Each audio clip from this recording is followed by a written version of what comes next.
Aqui, posto de comando do movimento das Forças Armadas. As Forças Armadas portuguesas apelam para todos os habitantes da cidade de Lisboa no sentido de recolherem as suas casas, nas quais se devem conservar com a máxima calma. Olá, sejam bem-vindos a mais uma iniciativa do Coletivo Académico Transdisciplinar. O 25 de Abril é possivelmente a data mais marcante e mais celebrada em Portugal atualmente, pelo seu óbvio impacto na nossa vida coletiva. E são inúmeras as formas de comemorar esta data, seja através da participação em iniciativas de alguma organização, através das várias marchas do 25 de Abril que se realizam um pouco por todo o país, ou então também pela promoção de centros de debate e de diálogo sobre a importância deste momento no Portugal dos anos 70 do século XX, mas também nos nossos dias, 49 anos depois do início da Revolução. À semelhança do que já é tradicional neste coletivo, este ano celebramos uma vez mais o 25 de Abril através da promoção de um diálogo com um investigador sobre um tema que nos parece ainda muito por aprofundar. Frequentemente, quando pensamos o 25 de Abril, temos em consideração o seu impacto na vida social e política de Portugal, numa perspectiva de conjuntura mais abrangente, avaliando os resultados da Revolução na organização política portuguesa pós-1974, ou então nas transformações sociais sentidas no período revolucionário até à aprovação da Constituição da República Portuguesa em 1976. Contudo, parecemos também relevante pensar esta data de uma perspectiva de grupo mais focada. E por isso, este ano vamos centrar a nossa atenção na luta queer, na comunidade queer em Portugal, para a edificação de um país mais livre, igual e democrático. E para isso, contamos hoje com a presença do professor António Fernando Cascais, professor auxiliar no Departamento de Ciências da Comunicação da Faculdade de Ciências Sociais e Humanas da Universidade Nova de Lisboa e que conta com vários trabalhos sobre teoria queer, estudos de género e cultura contemporânea, entre vários outros temas, e a quem agradecemos imenso a presença aqui connosco. Eu agradeço com o maior prazer e fico ao vosso dispor. Muito obrigado, professor. E passando já para a primeira questão, seria inevitável, para falarmos sobre a luta queer em Portugal no 25 de Abril e pós-25 de Abril, seria inevitável começarmos um pouco antes no tempo e tentarmos colocar aqui a primeira questão, ainda durante o Estado Novo, o período do Estado Novo. E, portanto, a primeira questão prende-se precisamente com esse período cronológico específico e com o clima de repressão e de perseguição que se fazia sentir sobre a comunidade queer em Portugal. Como é que se materializava esta repressão? Quais eram as respostas dadas por parte das autoridades à existência inegável e, sobretudo, inalterável destas pessoas e destes corpos durante o período do Estado Novo? A repressão havia e podia ser bastante dura, mas ela exercia-se sobretudo, digamos assim, nos casos mais extremos. A repressão mais agressiva acontecia por exemplo, sobre o engate de rua. As pessoas normalmente não eram incomodadas em casa, porque o regime servia-se da homofobia social, que era fortíssima. Aliás, uma das maneiras de o regime reprimir era servir-se da vergonha social. As pessoas eram expostas ao opróbrio dos seus colegas, dos seus vizinhos, das famílias, e as famílias encarregavam-se de esconder os seus próprios membros por receio da retaliação social. Portanto, há um manto de silêncio, há um muro contra toda a expressão visível das pessoas queer, dos homossexuais, gays, lésbicas, transexuais não se falava, claro que as pessoas eram muito visíveis através de estereótipos. Se as pessoas se apresentassem como maricas e paneleiros ou fufas e versureiras, as pessoas percebiam. homossexuais nem toda a população percebia. Aliás, o termo era percebido como homens sexuais por muita gente. O termo gay aparece apenas e generaliza-se apenas depois do 25 de Abril, uns anos depois, por importação, sobretudo dos países de língua inglesa, e o termo lésbica era um insulto, puro e simples. Não existia termo para as mulheres. As próprias lésbicas, nessa altura, muitas vezes exigiam que se lhes chamasse homossexuais femininas. Portanto, é neste clima que se vive. É um clima de inexpressão, um clima de cerco omnipresente por todos os lados, e era impossível vencer esse cerco. Portanto, não há aquilo que viria a existir depois, não há nada que se pareça com um sujeito LGBT, ou queer, ou gay, ou lésbico. De tal maneira que os casos que nós encontramos nos arquivos policiais são os casos, digamos assim, mais visíveis de as pessoas que eram muito desprotegidas socialmente e que eram apanhadas em flagrante na rua, nomeadamente no engado, como eu disse.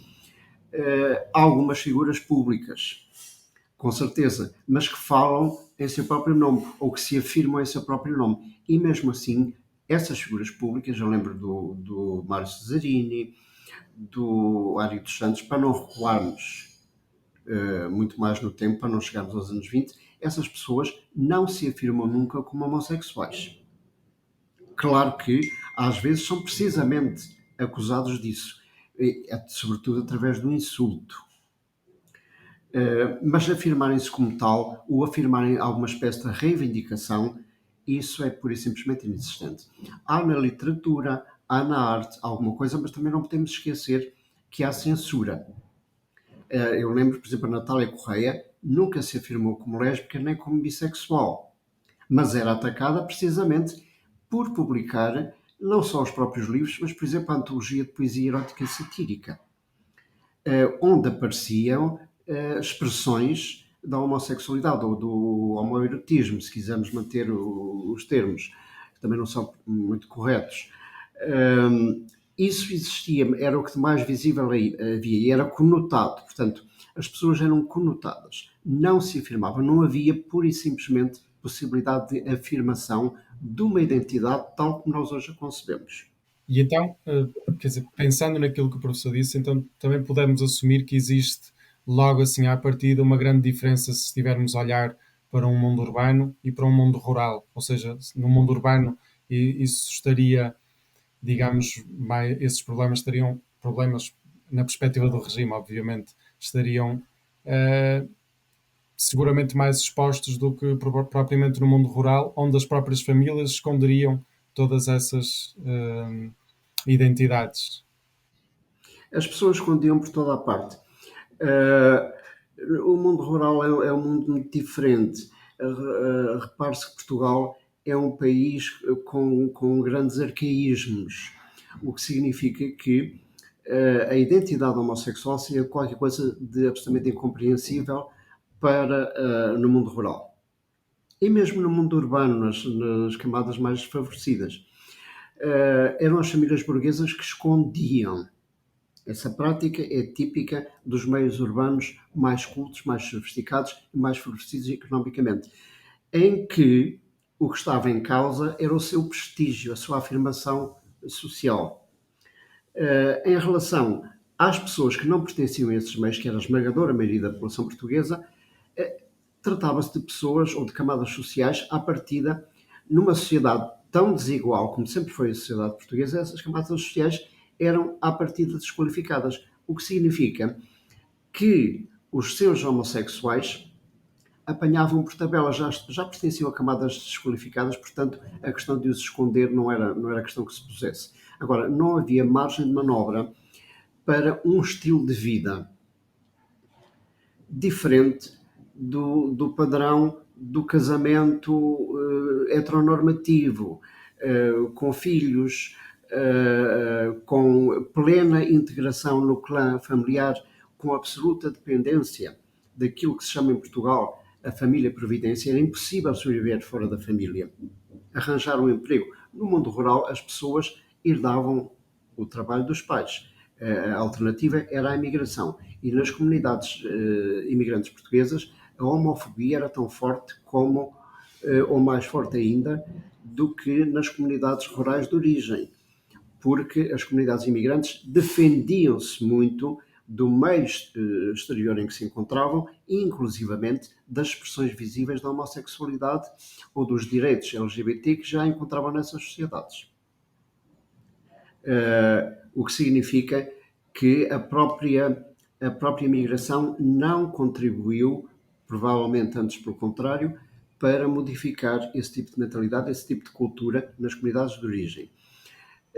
Nas comunidades urbanas, as pessoas que eram reconhecivelmente homossexuais eram essas que eram apanhadas na rua, eram essas que eram perseguidas pela polícia.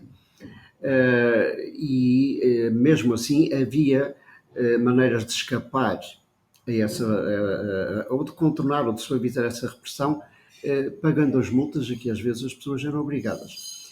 Eram as camadas mais favorecidas que acabavam por ser condenadas em tribunal de execução de penas, em tribunal de polícia, e que às vezes iam parar às colónias de trabalho, ou nomeadamente às colónias agrícolas. Era isto que acontecia. E o padrão era o mesmo para todos os desviantes sociais. Para as pessoas doentes mentais internadas em manicômios, nas camadas favorecidas, essas pessoas eram, digamos assim, arrebanhadas pela polícia. Nas camadas mais favorecidas, nas elites, aí sim escondiam-se os seus doentes mentais em hospitais privados. Isso acontecia também com alguns casos de homossexuais ou lésbicas. A homofobia social sempre foi mais forte do que a homofobia institucional. A homofobia institucional afirmou-se sempre muito menos em Portugal do que a homofobia social. A homofobia institucional, tal como acontecia, por exemplo, com as pessoas detidas pela PIDE e sujeitas à violência, era a última ratio. E essa violência, esses meios mais extremos, só eram exercidos contra os incoercíveis, contra aquelas pessoas que a família ou o meio social onde residiam não conseguia controlar. Era suficiente a pressão da família, a pressão dos patrões ou dos empregadores, a pressão dos vizinhos, a pressão do meio social em que as pessoas estavam integradas. Era impossível vencer isso porque, por exemplo, para ser independente e arranjar um emprego era através das relações familiares ou das relações de vizinhança. Portanto, só alguns membros das elites que podiam ser economicamente muito independentes é que conseguiam mais ou menos levar uma vida liberta deste tipo de constrangimentos. Mas ao mesmo tempo também não se afirmavam, porque então havia outra coisa que ficava comprometida, que era a ascensão social. Podiam ser economicamente independentes, profissionalmente independentes, mas não arriscavam a afirmar-se porque não progrediam no meio profissional em que estavam inseridos. Portanto, este género de barreiras era fortíssimo e a tudo isto vinha a crescer, de facto, a repressão da polícia. Era a última ratio. A pressão social, a pressão da homofobia omnipresente era suficiente para dissuadir as pessoas de se afirmarem, fosse de que maneira fosse. E então, organizações estavam completamente fora de causa. O que acontecia, ao contrário de Espanha, e a comparação com Espanha ajuda-nos a esclarecer a situação portuguesa, nós temos alguns movimentos sociais gays e lésbicos em Espanha antes da queda do franquismo. que se aliaram sobretudo aos movimentos nacionalistas. Isso é inexistente em Portugal. Não, os opositores políticos, que eram pessoas gays e lésbicas, não se afirmavam normalmente enquanto tal, ainda que a sua motivação para a dissidência política pudesse ser determinada pela sua sexualidade ou pela sua identidade gay e lésbica, mas não a afirmavam, abstinham-se de a afirmar, porque também não era aceito nos meios oposicionistas. E essa é a grande diferença em relação à Espanha, e é por isso que a identidade gay e lésbica teve uma dificuldade extrema em se afirmar depois da própria Revolução. Pois era exatamente aí que ia, era nesse sentido que ia a minha próxima questão. O professor há pouco falava de algumas figuras marcantes na comunidade portuguesa, uh, na comunidade intelectual portuguesa, como é o caso do Ari dos Santos, que é um dos maiores poetas do século XX aqui em Portugal e que, é conhecido, tinha um grande afeto, enfim, por ideias bastante progressistas, e estava bastante ligado a órgãos como o Partido Comunista Português, ainda antes da própria Revolução de 1974. E mesmo nesses meios, então, considerados mais progressistas, ou absolutamente progressistas para aquilo que era a realidade da altura, mesmo nesses meios, era, digamos, quase impossível para essas pessoas se afirmarem enquanto aquilo que efetivamente eram. É isso que o professor está a dizer? Era, era. E notou-se isso, sobretudo depois do 25 de Abril. A cultura política dos anos imediatamente subsequentes ao 25 de Abril de 64 é Mas era profundamente insultado homofóbica. também pelos seus próprios camaradas. Claro que dou-lhe um exemplo, o caso do Ari dos Santos. O Ari dos Santos era insultado publicamente. Eu lembro-me de quando o. Mas Não, não. Mas havia estranheza. Eu lembro-me quando a Tourada ganhou o Festival da Canção, o Ari dos Santos veio ao palco e choviam insultos. As pessoas gritavam. Era isto que acontecia. E toda a gente percebia porquê e o que é que estava a acontecer. Da parte dele, nunca houve uma afirmação equivalente. Eu sou homossexual ou sou gay. Ele não diria, porque não se utilizava o termo na altura. Portanto, era isto que acontecia. Outra história que acontece com ele, ele era estranhado pelos próprios camaradas. E há um episódio em que as pessoas mostram essa estranheza, começam a ficar agressivas e a rejeitar a figura dele, mas perguntam, antes de prosseguirem com o ataque, mas ele é do partido e respondem-lhes, é do partido, é um camarada. E então as pessoas aí calaram-se. Ou seja, não iam insultar um deles, mas que não gostavam, não gostavam. O clima era este. Portanto, e é o que nós encontramos imediatamente a seguir ao 25 de Abril. As pessoas gay e lésbicas, militantes políticas, nunca incluíam na motivação da sua militância a sua identidade gay e lésbica. Pelo contrário, ocultavam-na. Não é que não se soubesse, não é que não se falasse, mas isso nunca era afirmado nem pelos próprios, nem pelos camaradas de partido ou pelos colegas de militância. Por isso simplesmente silenciava-se. Havia uma espécie de pacto de silêncio, um entendimento tácito que não era questão que se pusesse em cima da mesa. Porque isso iria estragar tudo. O ambiente era este, o clima era este. Sim, era aquilo, no fundo, aquilo que dizia sobre a homofobia social, enfim, que agora faz mais sentido agora para perceber. Ainda antes de entrarmos na Revolução e nos resultados da Revolução e depois o que se seguiu, o professor tem um artigo muito interessante que se chama Masculinidades debaixo de Fogo, Homossocialidade e Homossexualidade na Guerra Colonial 1961-1974.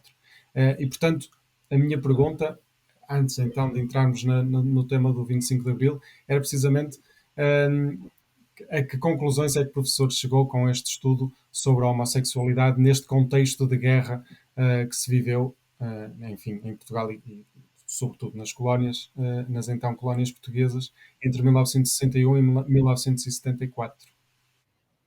Ora bem, as guerras coloniais mobilizaram milhares e milhares de homens portugueses. É impossível que não tivesse ocorrido aquilo que está documentado noutras guerras, noutros países ou a nível internacional.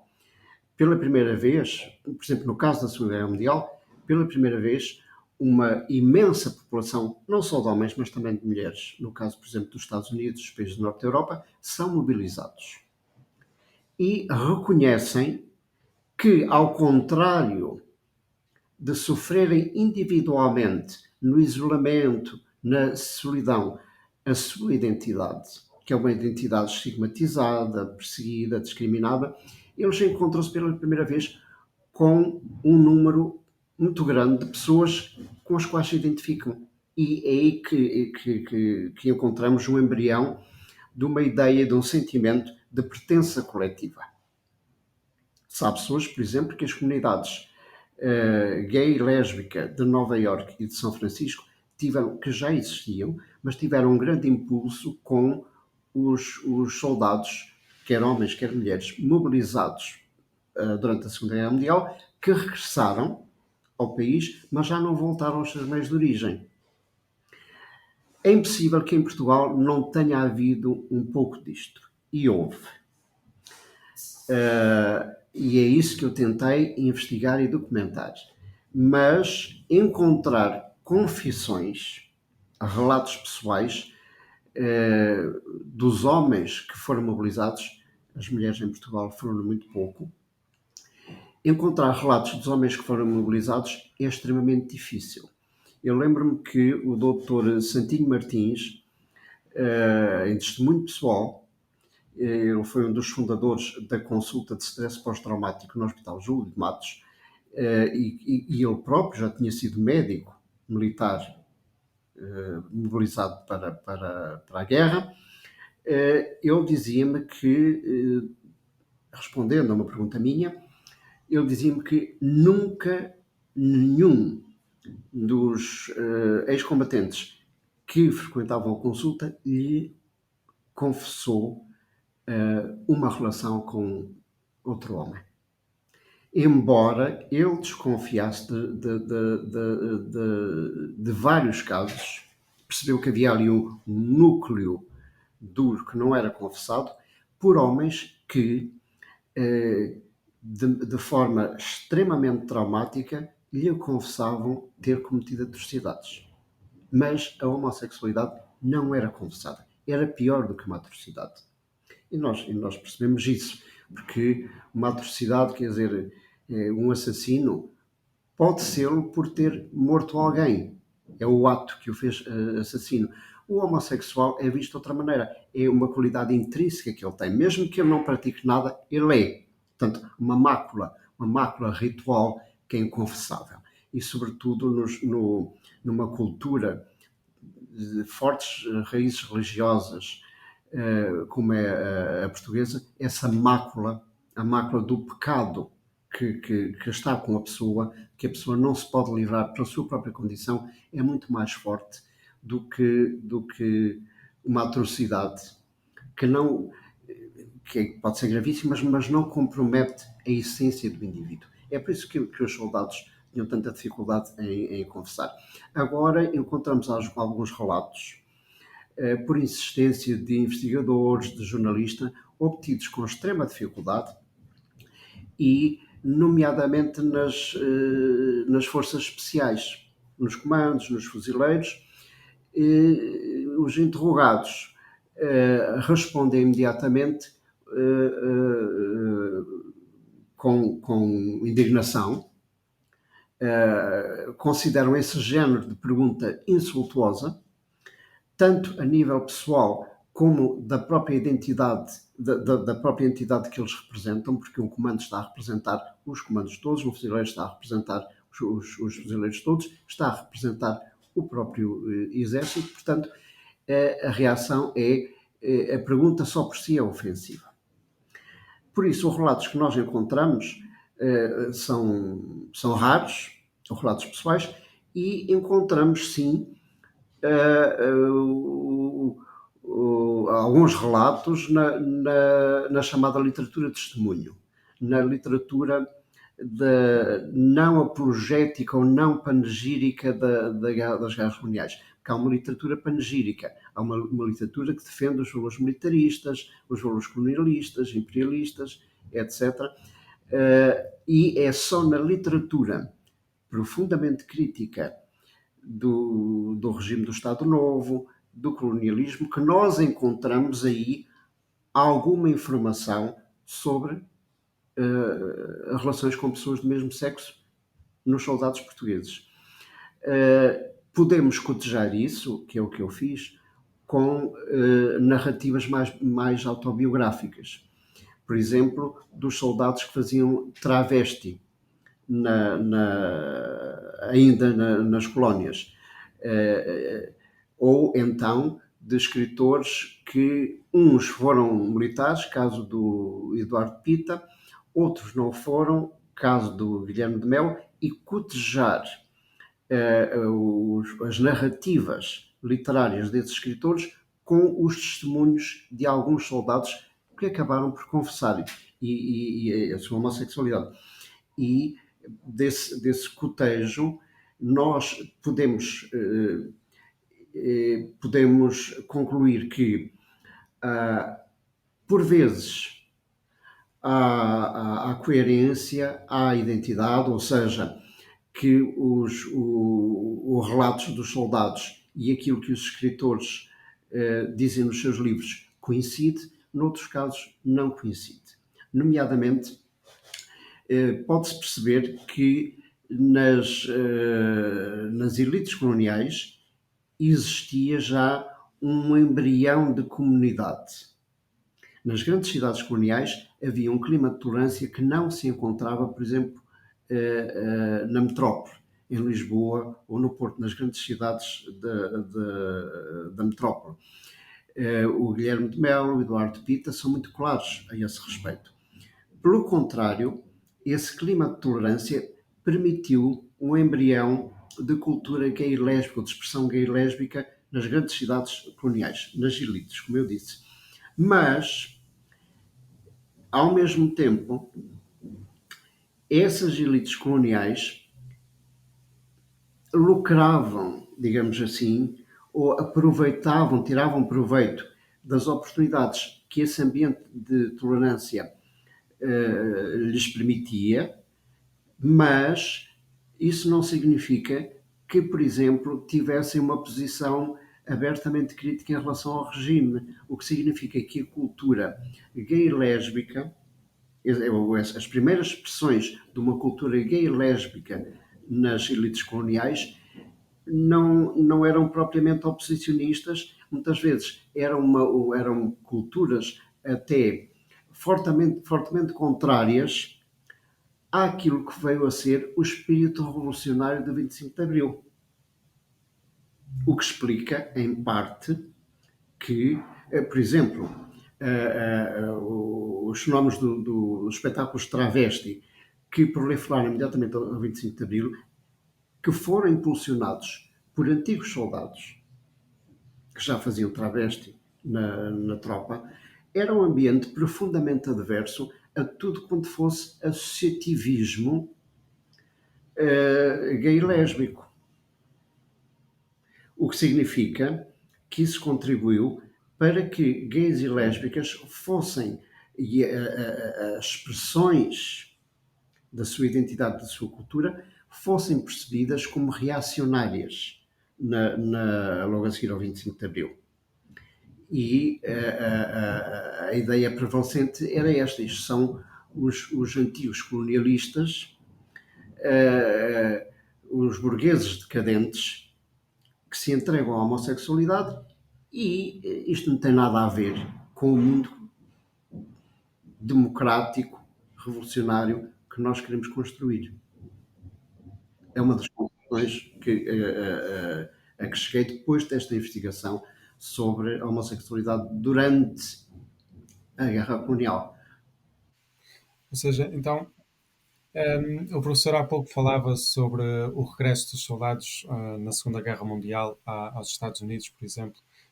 Então, nós não podemos estabelecer assim uma semelhança vá com aquilo que se tenha passado cá em Portugal, quando em 74 esses milhares de homens que estavam na frente de batalha regressam a Portugal. É um Portugal que, à partida, seria um Portugal que, à partida, não, era de facto um Portugal mais livre, mais democrático, isso é inegável, mas que continuava, para esta comunidade específica, um Portugal bastante fechado. Sim, profundamente homofóbico. Ahm, por essa razão, repare, a cultura revolucionária pós 25 de Abril é uma cultura bastante radicalizada, antiburguesa, anticapitalista, e que percebe a comunidade, que ainda não se pode chamar exatamente comunidade gay lésbica, como uma manifestação do reacionarismo ou do mundo com o qual se quer acabar. E aí a direita e a esquerda convergem. A direita acusa os homossexuais de serem uma expressão da dissolução trazida pela Revolução, pelo 25 de Abril, e a esquerda acusa os homossexuais de serem um vestígio da decadência burguesa, da decadência a que tinha chegado o regime do Estado Novo nos seus últimos anos. Portanto, mais uma vez, é a questão do cerco. A homofobia exprime-se tanto na linguagem conservadora, heteronormativa, religiosa, preconceituosa, tradicional, como se exprime em termos revolucionários, como se exprime ideologicamente nos termos em que se justificava a revolução. Portanto, cá está a questão do cerco. Mesmo as pessoas gays e lésbicas que aderiram de alma e coração ao 25 de Abril, não, em bom português, não tinham para onde se virar. Não encontravam nenhuma possibilidade de furarem o cerco, de se exprimirem enquanto tal, de exprimirem uma identidade gay e lésbica em palavras próprias. Mas, em todo o caso, feito o golpe militar em 1974 e iniciado, portanto, o processo revolucionário, quer dizer, até, enfim, mais tarde, que já falaremos também, até à descriminalização da homossexualidade, já só nos anos 80, mas sobretudo durante então o PREC e até à aprovação da primeira Constituição, sabemos que, portanto, a comunidade queer vive nesse clima de votado quase a uma inexistência forçada, ou melhor, uma invisibilidade forçada, mas não existia nestes setores, porque os setores progressistas dentro da sociedade portuguesa e dentro da política portuguesa eram vários e com várias expressões e várias ideias e defendiam um futuro, cada um deles bastante diferente para aquilo que era o Portugal da altura. E mesmo dentro desta variedade não existia nenhuma organização, nenhuma associação, enfim, figuras que se tenham destacado nesta promoção de uma igualdade de direitos estendida também a essa comunidade queer? Não. Nos primeiros anos, não. Existem duas tentativas que são o MAR, logo em 74, o Movimento Homossexual de Ação Revolucionária, que foi buscar o nome à associação homónima francesa que se extinguiu a seguir ao Maio de 68. E havia notícia do Maio de 68 em Portugal. Havia algum feminismo embrionário muito influenciado pela Simone de Beauvoir, pelos textos dela e do Sartre, por alguma literatura que chegou, que se envolveu depois do Maio de 68, isso havia. Mas os termos eram muito genéricos, falava-se de sexualidade, falava-se de liberdade sexual, de amor livre, de emancipação sexual, falava-se de emancipação feminina, mas homossexualidade propriamente dita, concretamente, às vezes era uma linha, uma nota de rodapé nesse tipo de textos, nesse tipo de reivindicações. Lembro-me que a primeira manifestação de mulheres que teve lugar no Parque Eduardo VII em Lisboa, era um pequeno grupo, ela foi assaltada por uma multidão de homens que as agrediu. Que as agrediu num clima de galhofa. Era isso que teria acontecido se, em vez de mulheres feministas, tivessem sido homossexuais. Eu lembro-me que não havia margem de manobra nenhuma para qualquer tipo de afirmação, porque mesmo nos partidos políticos, que eram o Partido Comunista e eram os pequenos partidos da esquerda revolucionária ou da extrema-esquerda, como queiramos chamar, o clima da homofobia era aberto. Ou seja, quando o tema surgia, era em termos sarcásticos, ou então em termos muito agressivos. Os homossexuais eram, como eu disse, tidos como burgueses decadentes. E o argumento que se utilizava, sobretudo nos partidos, nas organizações mais profundamente imbuídos do marxismo, normalmente muito tradicional, muito ortodoxo, era que os homossexuais, e isto foi expresso várias vezes, os homossexuais eram burgueses decadentes. Qualquer reivindicação de direitos dos homossexuais era vista como uma reivindicação pequeno-burguesa. O que se dizia é que os operários não são homossexuais. Que se tiver que se atender a alguma ideia de reivindicação de direitos, primeiro, as pessoas que acham que são homossexuais têm de defender os direitos e as reivindicações proletárias. É isso que é prioritário, é isso que é relevante, é isso que é importante. Portanto, as pessoas podem unir-se ao movimento operário, juntar-se ao movimento operário, são muito bem-vindas, mas não se ponham a comprometer a dignidade do movimento operário, nem a obstruir com reivindicações que nem sequer se sabe se são legítimas, a reivindicações sociais mais vastas. Era isso que se dizia também com as mulheres. Eu lembro-me de, nesses partidos políticos, se dizer as mulheres têm que ser trazidas pelos seus companheiros para a revolução, porque elas são tendencialmente conservadoras, religiosas, estão mais preocupadas com as tarefas domésticas, com os filhos, com a família, e dissuadem os seus homens, nomeadamente os seus maridos, os seus filhos, os homens da família, de participarem politicamente, porque acham que isso os distrai das verdadeiras responsabilidades, portanto, elas têm que ser trazidas para a revolução pelos seus homens, porque não têm consciência política. Elas são mesmo são vítimas do obscurantismo reacionário. Portanto, a mentalidade é esta. Imagine-se a reação em relação aos homossexuais. Quando muito, falava-se da emancipação sexual da juventude.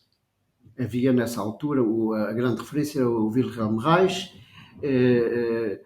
porque era uma referência tradicional. Havia alguns setores da esquerda revolucionária que falavam disso, mas era de forma muito genérica. O termo homossexualidade, quando se chegava ao termo homossexualidade, aí parava tudo. Eu lembro-me de estar num dos primeiros grupos feministas que houve em Portugal, que está completamente esquecido, que foi o Grupo da Mulher da Associação Académica de Coimbra, onde eu estudava, nos anos de 77, 78, eu estive lá até 81, e eu era o único homem que lá estava. Havia, quando foi para a fundação do grupo, houve homens que assinaram o documento inicial, mas por solidariedade, mas eu era o único homem que participava, que era uma coisa estranhíssima. E afirmar a homossexualidade lá dentro era uma coisa tácita. Eu não falava disso.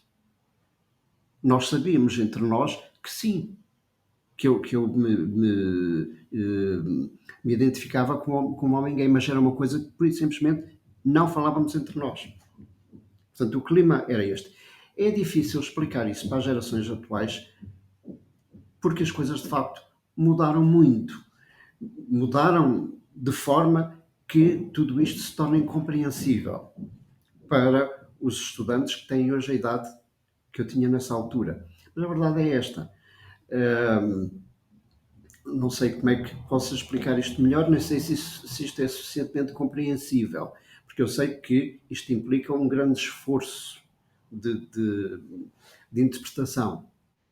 Eu não falei ainda de outra organização, o SHOR, em que participei assim de raspão. Falei no MAR, o SHOR é bastante posterior, é de 79, 80. Teve uma reunião inicial que juntou cerca de 300 pessoas numa associação de intervenção cultural bastante marginal ao tempo que existia em Lisboa, que era a Culturona, que tinha um grupo de teatro, que tinha uma espécie de cooperativa com gente muito jovem, mas depois dessa reunião inicial não se conseguiu ir muito longe. O fundador, o João Grosso, meu amigo pessoal, conta-me que no dia da reunião fundadora, ele foi à janela, à hora que devia começar a reunião, começaram a encontrar algumas pessoas, mas que havia pequenos grupos na rua a espreitar atrás das esquinas e que, na hora de começar a reunião, atravessavam a rua a correr e entravam furtivamente no edifício. Portanto, mais uma vez, o clima era este. Agora, o SHOR teve algumas manifestações públicas, algumas pequenas intervenções públicas, uma delas na Assembleia da República, e o que aconteceu foi chamada à polícia. Foram recebidos num outro andar do próprio edifício onde se encontrava a Culturona, foram recebidos por um representante do movimento político que estava sediado no edifício e ele ameaçou uma agressão ao João Grosso. Foi insultado. Este tipo de coisas, por isso simplesmente, essas pessoas, gays e lésbicas, não eram sequer levados a sério. As pessoas riam-se. Portanto, é este clima que encontramos. Que é uma coisa muito diferente, por exemplo, do que aconteceu em Espanha, na transição espanhola.